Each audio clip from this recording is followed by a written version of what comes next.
You've been having a long relationship in music with Dame Dash. I know at one point he came over here and was trying to scoop up a few of the UK MCs, but it kind of fell through. But how's it been working with Dame Dash? I've been working with Dame for like over 20 years, so it's like yesterday. It's easy for me because I know him. A lot of people don't know him, so his personality can cause a lot of people to, go, in other directions if they work with him. But I've been knowing him, and me knowing his personality and him knowing mine, we're able to work together good. You know what I mean? And that's your projects coming through his label, the DD172 Records, right? Mm-hmm. So how does it go down with SK Beatz in the studio, man? What do you, first and foremost, what do you produce with, man? You want the Fruity Loops, you want the Logic, you want the Reason. What do you use, man? I'm on Ableton. Oh. Ableton Live is the main brain of my production thing. And I use the Native Instrument Machine. I graduated from the MPC to the machine. I use that. And obviously my ears and my band, the Senseis, they come in, they add the extra live instrumentation on the tracks to give it that over the top sound. But it's still basically, the SK Beatz, take a sample, chop it up, get an idea, and start from there. So, you've made a lot of Get High music, but currently when you're in the studio, when you're putting it down, do you need some alcohol, some smokes in the studio, or is it just like you can just do it? Not me, not really. I mean, sometimes, occasionally there's drinks flowing and, there's smoke in the air. But for the most part, I pretty much start the beat sober. I like to listen to the beat. I like to maybe take a pull or two once I'm done. I don't like to be high because if I get high making the beat, it never works out. So what's top of the list, man? SK Beatz 2011, 2012. Who you trying to work with? Well, it's not a question of who, it's what I'm doing. 2011, we got Miss Terry Walker album coming out entitled Walk With Me, produced by me, except for one track, which is produced by my homeboy, the Apple Juice Kid. What up, homie?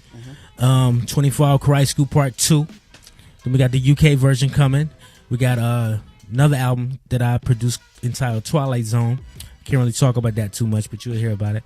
My man Tabby Bonet, we just finished his album.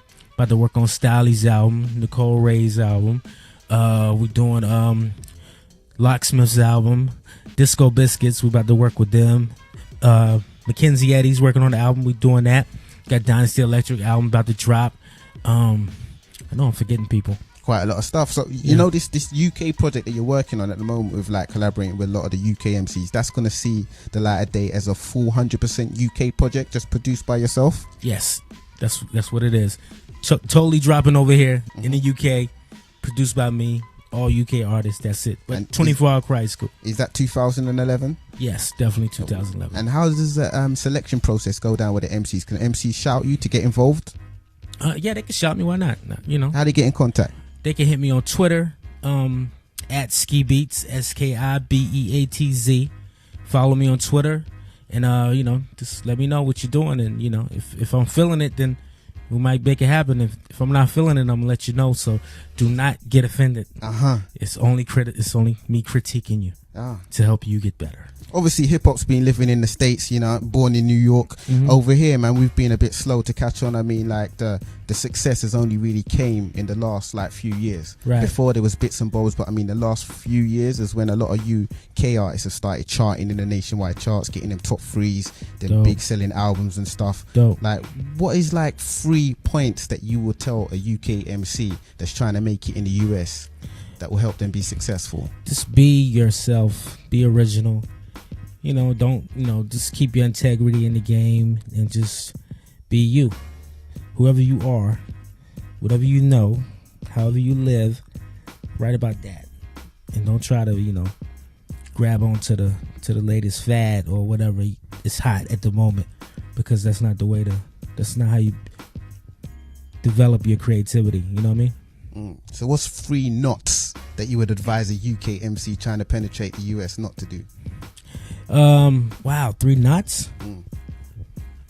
Well, don't come in trying to sound like Young Money.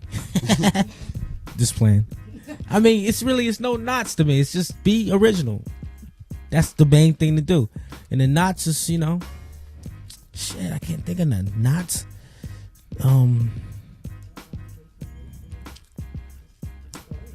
I never even thought about the knots.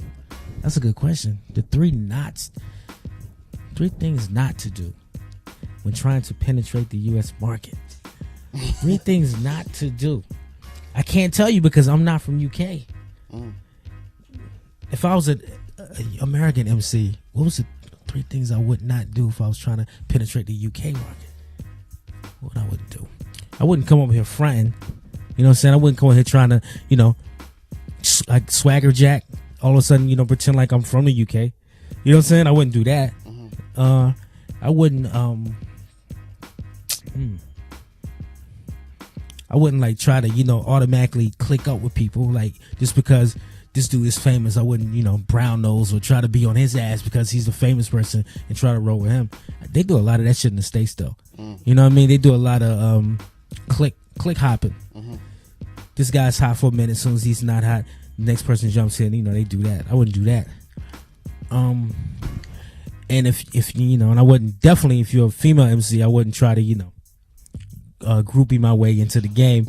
You know what I mean? I don't know. That's all I can think of. But at the same time, like, a lot of US artists, producers come to this country and they say the important part is keeping it original. Yes. But at the same time, do you sometimes, your time over here, do you think the UK stuff is ready to go for the US? Or do you think like it could penetrate? It doesn't sound too alien? No, I think it sounds dope. I mean, I'm definitely influenced by the UK sound. You know what I mean? And I like being influenced by different things, by different sounds and different musical genres and whatever. I love it. And I can sense and feel the strong influence that America has on the UK music. So it's dope. We're gonna round up this interview, man, but I've got some quick fire questions to get into the mind of Ski Beatz. Yeah. You know what I mean? So like answer these as concise as you can. Are you feeling new school MCs or old school MCs pre-2000? Feeling MCs, period. Old school, new school. If you can rap, if you can rhyme, if I like it, if you say something that makes me go, oh shit, then I'm feeling. You know what I mean? It's that simple. Who's your top 5 MCs of all time, straight off the top of the head? Woo! Jigga, Camp Low, Nas, Biggie, off the top of my head. Currency. Of course, Currency. That's 5. Oh, good. All right, what about your favorite producers of all time? Straight off the top of the head. All time, off the top of my head. Rhythm Fanatic, Mark Spark, Clark Kent, Primo, me. What about your favorite productions of all time? Favorite productions of all time? 3. That I ever did or just in general? Just outside of yourself. Oh, outside of myself? It's too many. It's impossible. Just name 3 off the top of the head. 3 off the top of my head. Outside of myself, I like Pete Rock, World Is Yours.